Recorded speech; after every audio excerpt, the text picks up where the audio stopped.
Episode 7 opens inside the main hub for Sketchy Huntsmen, a room featuring numerous mission boards and space enough for large debriefs. Huntsmen mill about the room, gathering assignments or coordinating or just having water cooler talk, but we focus in on the main entrance to the room, a large sliding double door.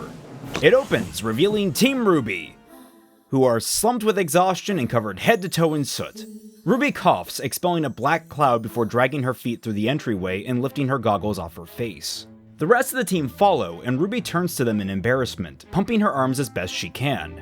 "That's one way to start our career! With a Yang!" Yang stares deadpan at RWBY before asking, "Weiss, is sororicide legal here?" Weiss blinks at Yang, sighing. "Sadly, no." Blake walks up beside them and raises a hand. "All in favor of someone else picking our missions?" RWBY balks as the other two raise their hands. "But I am literally your leader!" Blake shakes her head. "We're graduated. We're a democracy now." Yang hops up. "That's right. Weiss, you choose the next one." Weiss rolls her eyes in amusement. "That didn't exactly sound like a vote, but sure, whatever." RWBY pouts. "Weiss, please, I swear I'll pick a better mission next time."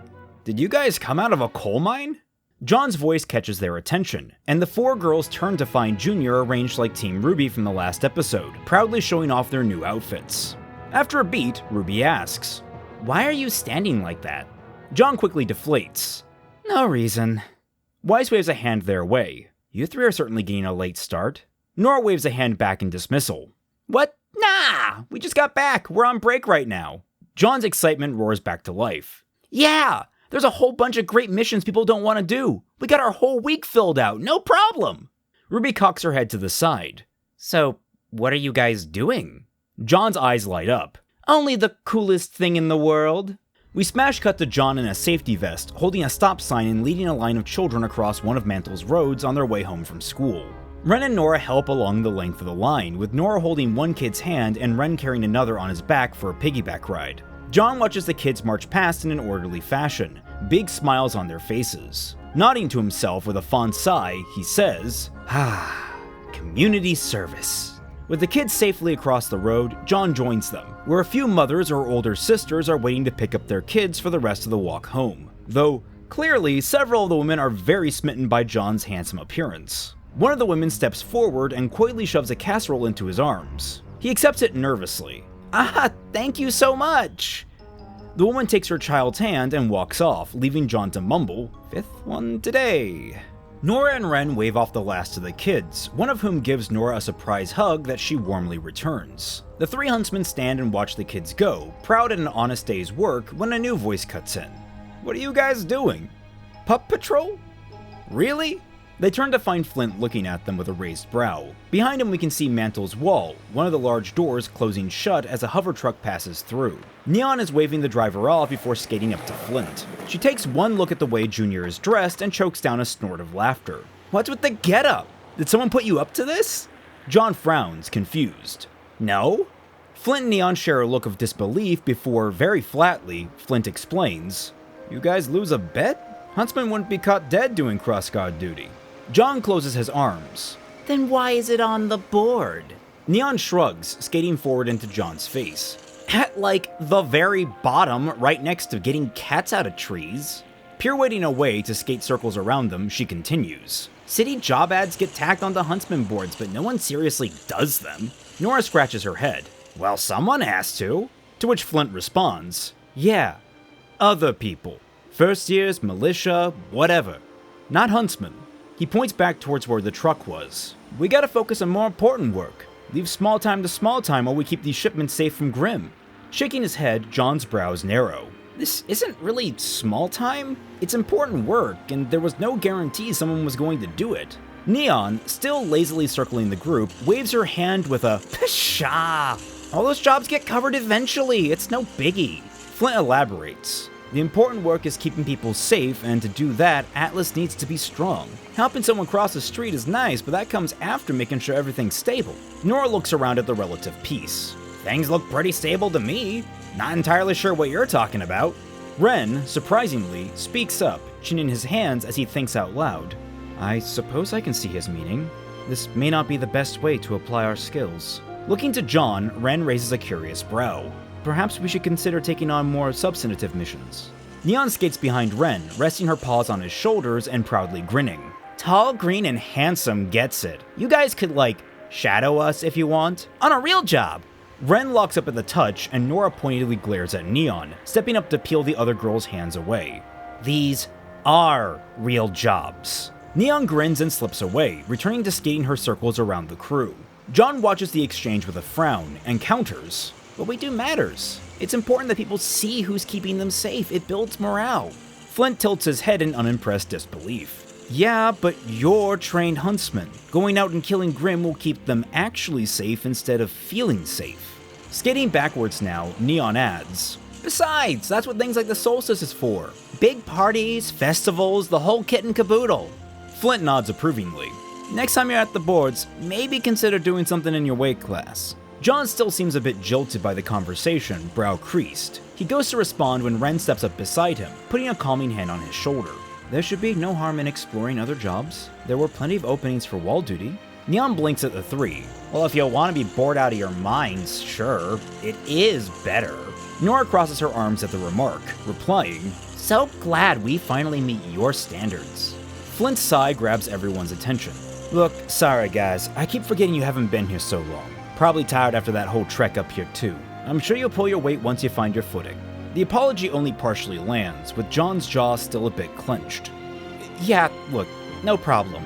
Differences of opinion and all that. Neon hops up beside Flint, resting her hands on his shoulders. Plus, it doesn't help we've been working all day. We're starving, and Flint here gets a bit crabby after missions. She pinches his cheek playfully, and he swats her away just as playfully. Shaking his head, Flint looks over his glasses at the trio. Yeah. The real reason we came over here is to ask if we're all still on for practice with Team RWBY tomorrow.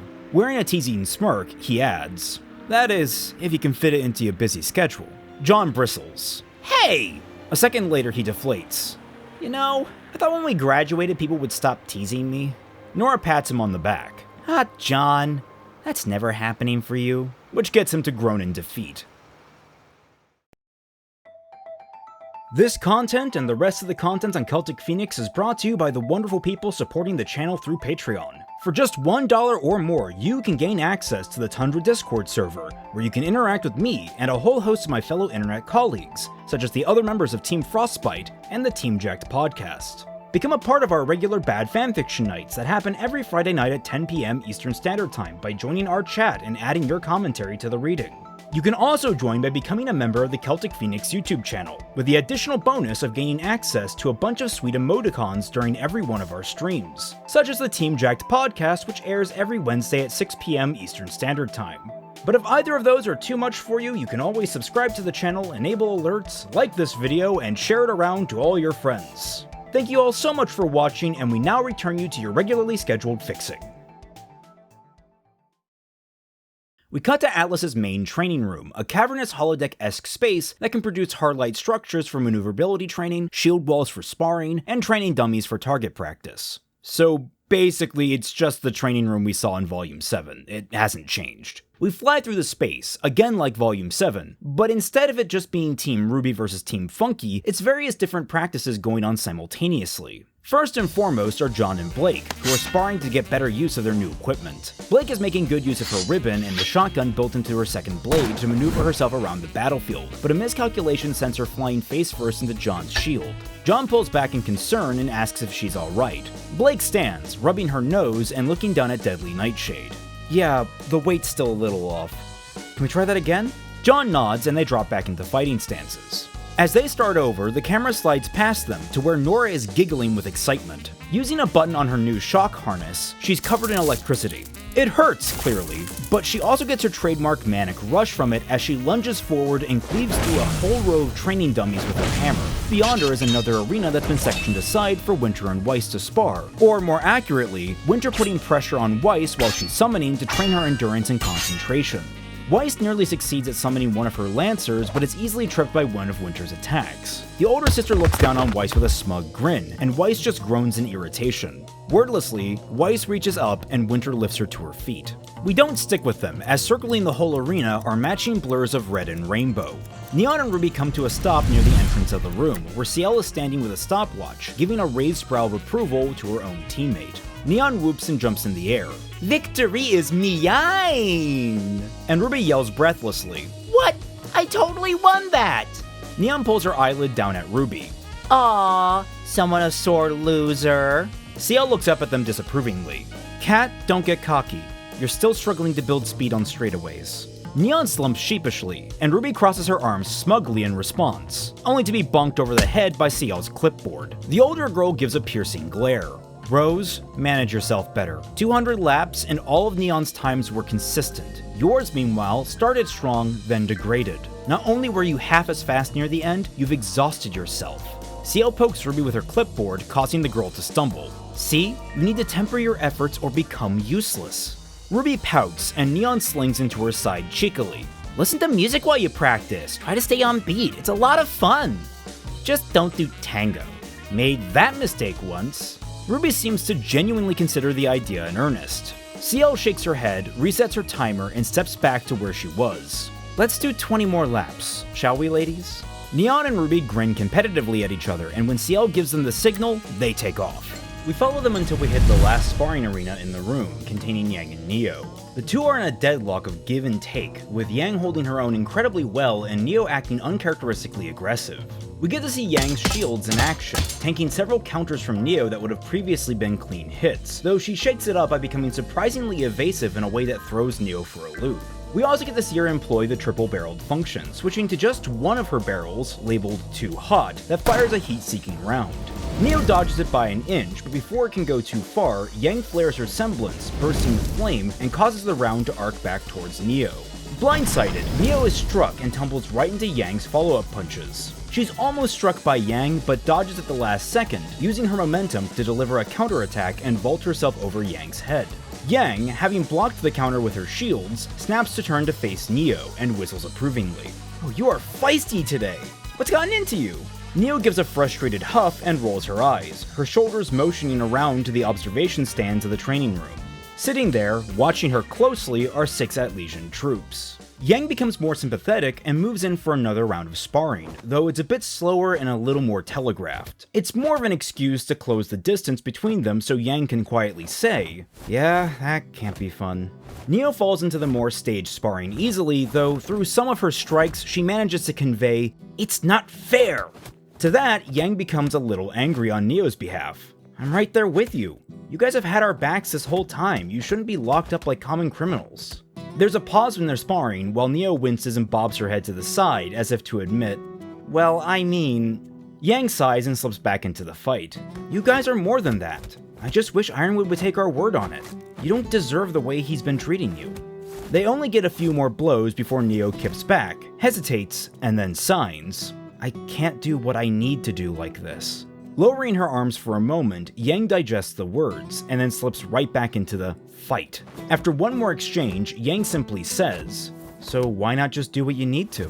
The words, combined with the shake-up to Yang's style, takes Neo off balance, and for the first time on screen, Yang manages to pin Neo, which surprises both of them. Instead, Yang offers Neo a smile and a hand to pull her up. "I got your back." Neo takes the hand and is pulled up to her feet, smiling as well, though it's clear she's lost in thought over Yang's words. Both standing, Yang wipes her hands and stretches. "Alright, I think that's enough sparring for today. I'm ready to call it quits." As a part of the stretch, she lazily detaches her robotic arm and rolls the joint on her shoulder with relief. Around the room, it's clear everyone else is beginning to pack up as well, migrating towards the stack of gym bags and benches along one wall. John and Blake pass by, and as they do, Yang asks, "Hey, Blake, mind getting my bag for me today? My socket's been a pain." Blake perks up and replies, "Oh, yeah, sure," without question. Yang smiles as Blake goes to get the bags when John stops beside Yang, scanning the room as holographic geometry sinks into the floor. "Hey, has anyone seen Nora?" Yang's brows raise and she replies, "She left a few minutes ago. Said something about a meeting with Ren? Why?" John's face falls and he approaches his own bag solemnly. "Oh, Guess I won't be finishing that book then. RWBY frowns at him from her own bench, wiping away her sweat. Looking at her scroll, her frown deepens. On it we can see a message from Penny that says, "Apologies, I will not be able to hang out today, friend. Perhaps another time." John notices her expression and offers her a sympathetic smile. She cancel again? RWBY shakes her head and sighs. Yeah. She's always so busy, we haven't had a chance to really talk. John zips up his bag. Well, I mean, defender of Mantle. RWBY groans. I know, but still. John chuckles. Well, you and I haven't had time to hang out. My schedule's clear tonight. You got anything else you need to do, or should we go grab something to eat? RWBY watches as Weiss and Winter leave together, as do Blake and Yang, and the remainder of Team 32, helping escort Neo back to the apartment. RWBY's face falls pensive before zipping up her bag and saying, Yeah, actually, there's a few things I wanted to talk to you about. In the middle of cutting over to a cafe in Atlas, we hear John exclaim, So you have laser eyes? RWBY leans across the table and waves her arms in front of his face. Shh, it's a secret, I think. She pulls back and John leans forward. Why didn't you tell me? RWBY hunches into herself defensively. There was a lot going on, and I'm telling you now, aren't I? John stares at the table, digesting what's just been revealed. Why aren't you using it all the time? RWBY looks at him flatly. Did you forget the whole amnesia beam thing? John lights up. Oh yeah, you did mention that. Guess I forgot.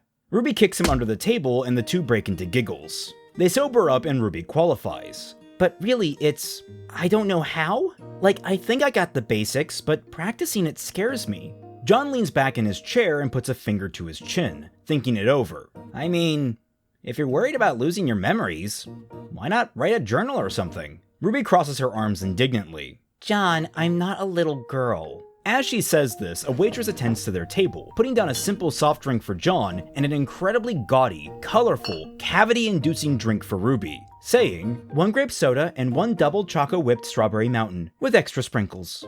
The waitress walks away without further comment, and RWBY keeps her indignant pose for only a second before deflating completely.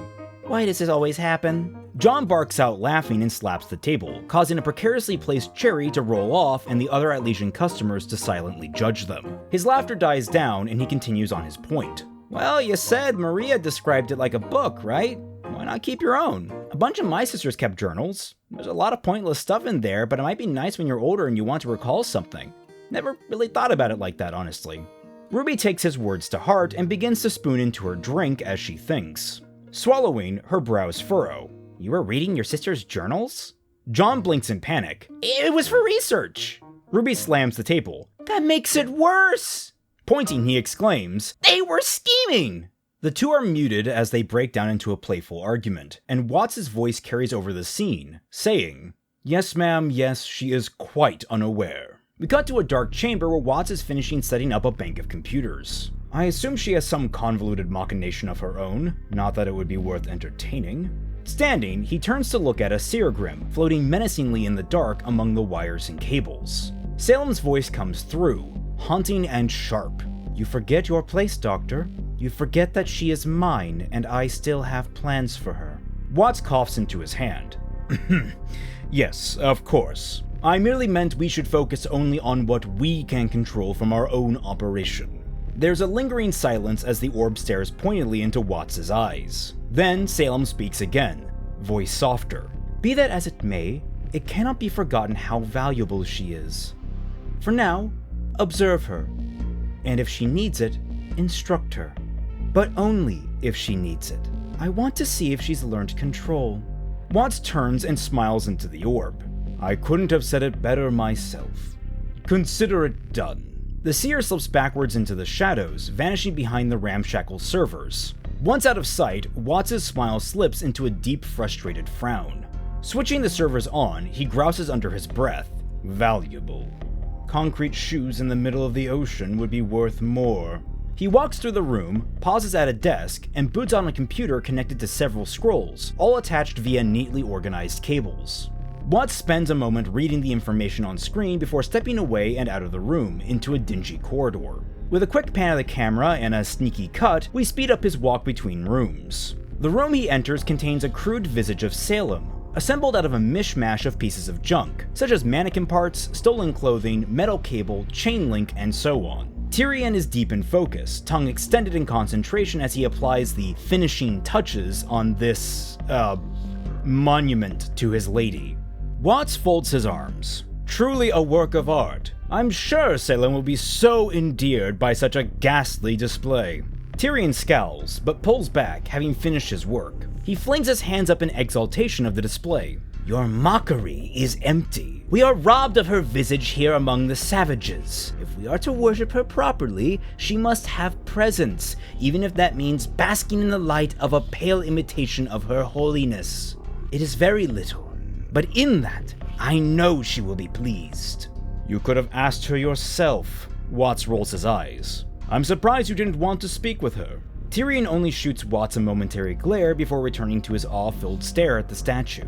As much as I am vexed to be your companion, it is my mistress's will, and I shall see her tapestry woven even if my thumb be pricked along the way. He clenches his fist with a manic grin, though there's some underlying level of spite within it. Watts sighs at the theatrics, but continues on his point. Speaking of her tapestry, we're ready for the next phase of the plan. However, we've also been tasked with keeping an eye on an old friend of yours. Tyrion pivots, eyes narrowing. Cinder, is it? Watts gives a bitter smirk. Tyrion uncoils, shoulders sagging. Our mistress, she is testing us. With an amused humph, Watts appraises the statue. Then I suggest we not fail. He says with a dry huff. We zoom in on Salem's face, cut to black, and end the episode.